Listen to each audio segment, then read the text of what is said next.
All right, today we are going to continue the adventures of the Magical Wishing Chair, Chapter 2. And the title of the chapter is The Giant's Castle. Are you calm? Are you comfortable? I hope so. Okay, here we go. Each day, Molly and Peter ran down to their playroom in the garden and looked at their wishing chair to see if it had grown its wings again, but each time they were disappointed. It hadn't. "It may grow them in the night," said Peter, "but we can't possibly keep coming here in the dark to see. We must be patient." Sometimes the children sat in the chair and wished themselves away, but nothing happened at all. It was actually very disappointing.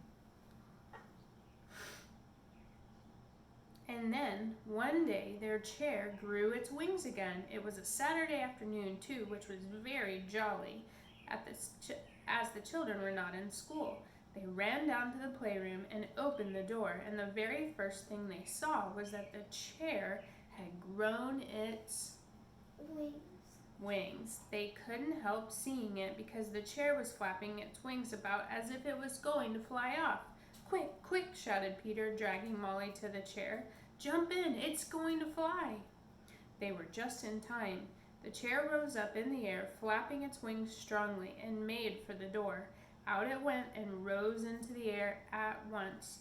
The children clung on tightly in greatest delight. "Where do you suppose it's going?" asked Peter. "Goodness knows," said Molly. "Let it take us wherever it wants to. It will be exciting anyhow. If it goes back to that funny shop, we can easily jump off and run away when it gets to the door." But the chair didn't go to the old shop. Instead, it kept going steadily towards the west, where the sun was beginning to sink. By and by, a high mountain rose up, and the children looked down at it in astonishment. What's another word for astonishment? A synonym. Amazement. Yep, okay. Maybe you can think of a different one. On the top was an enormous castle. "Where is this, I wonder?" said Peter. "Oh, I say, Molly, the chair is going down to the castle." Down it went, flapping its rose-red wings. Soon it came to the castle roof, and instead of going lower and finding a door or a window, the chair found a nice flat piece of roof and settled down there with a sigh, as if it was quite tired out. "Come on, Molly, let's explore," said Peter excitedly. He jumped off the chair and ran to a flight of enormous steps and led down inside the castle. He peeped out. No one was about. "This is the biggest castle I ever saw," said Peter. "I wonder who lives here. Let's go and see."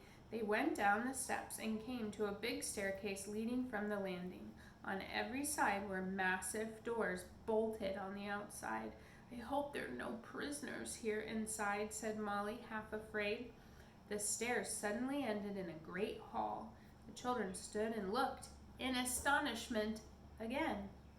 Sitting at an enormous table was a giant as big as 6 men or women.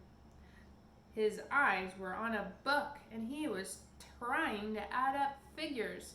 Figures is another word for numbers. 3 times 7, 3 times 7, 3 times 7, he muttered to himself. "I can never remember. Where's that miserable little pixie? If he doesn't know, I'll turn him into a black beetle." Okay, this is them going down the stairs. All right, 3 times 7. Anybody know it? Well, what's 7 plus 7? I know it's 7 plus 7. Nope. 7 plus 7, 14. And what's 7 more? Well, I know that 14 plus 6 is 20. So 14 plus 7 must be 20. She just woke up. 21. All right, you knew that. The giant not right now, or be real quiet. The giant lifted up his head and shouted so loudly that both children put their hands over their ears. Chingy, Chingy! A pixie, not so quite as big as the children, came running out of what looked like a scullery. He held an enormous boot in one hand and a very small boot brush in the other. Stop cleaning my boots and listen to me, ordered the giant. I can't do my sums again. I'm adding up all I spent last week and it won't come out right. What is 3 times 7? 3 times 7? Said the pixie with a frightened look on his little pointed face. That's what I said, thundered the bad-tempered giant. I know they are the same as 7 times 3, said the pixie. Well, I don't know what 7 times 3 is either, roared the giant. You tell me, what's the good of having a servant who doesn't know his times tables? Quick, what are 3 times 7? I don't know, stammered the poor pixie. Then I'll lock you up into the room of the castle till you do know, cried the giant in a rage. He picked up the pixie and went to the stairs. Then he saw the children standing there, and he stopped in astonishment. Enid is using the word astonishment quite a bit. Who are you and what are you doing here? He asked.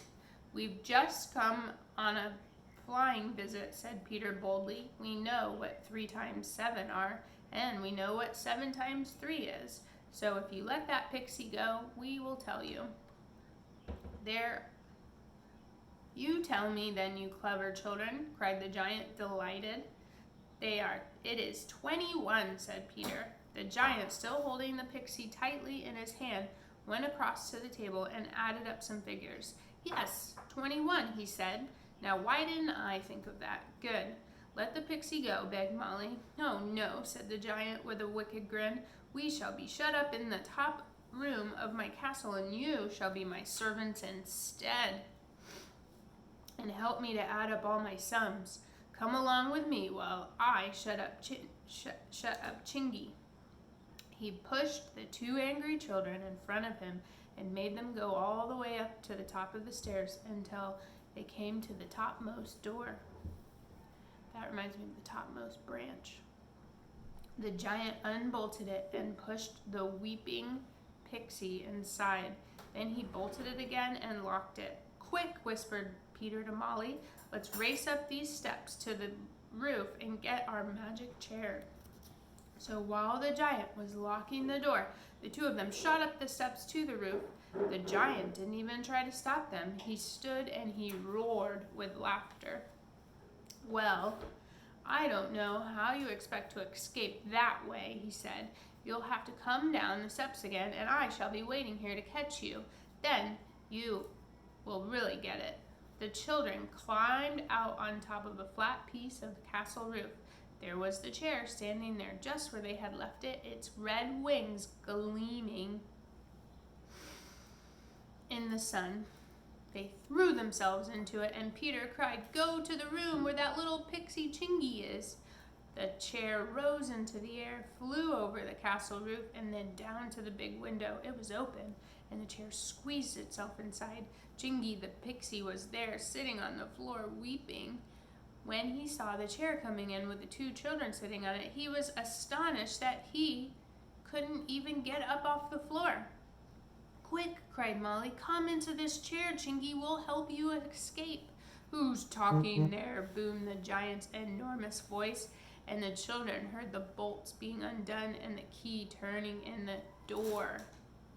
Quick, quick, Chingy, shouted Peter, and he dragged the amazed pixie to the magic chair.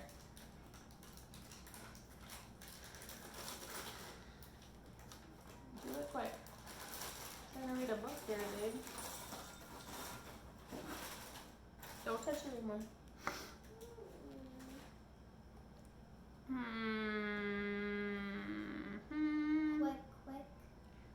Quick. Thank you.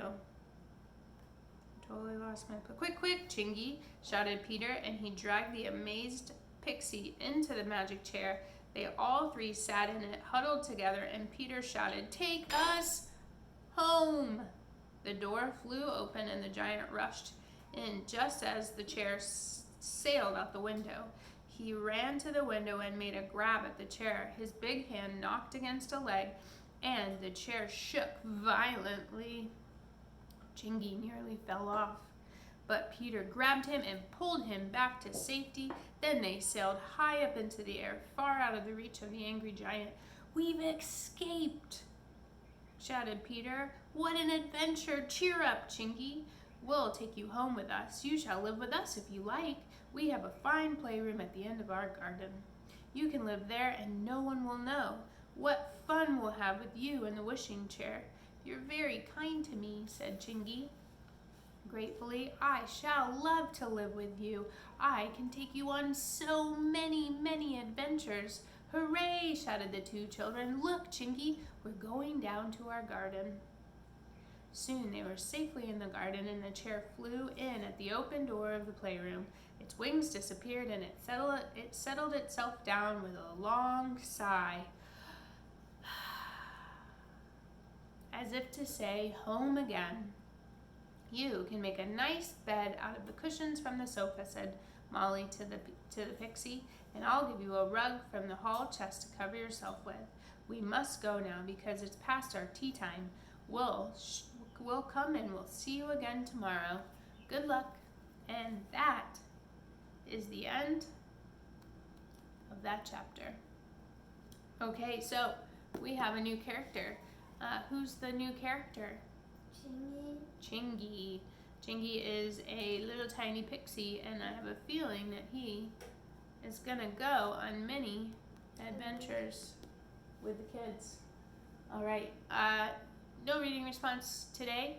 Just have a wonderful day, and we will see you next time. Be kind to your family and be patient.